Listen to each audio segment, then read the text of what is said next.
let's talk about these dates. So if I go and select cell B4, I can then go from the Home tab in the number group. From the drop down, I can select the short date. Look how the date changes. If I go back, I can select a long date. Look how the date changes.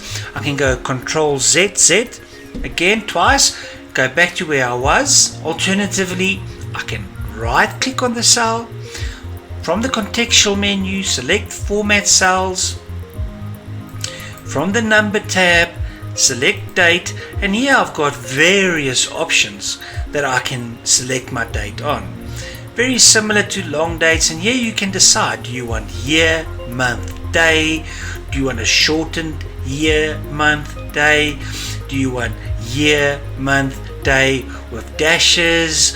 However you want it, or do you want the month? You decide on which is going to be best for you.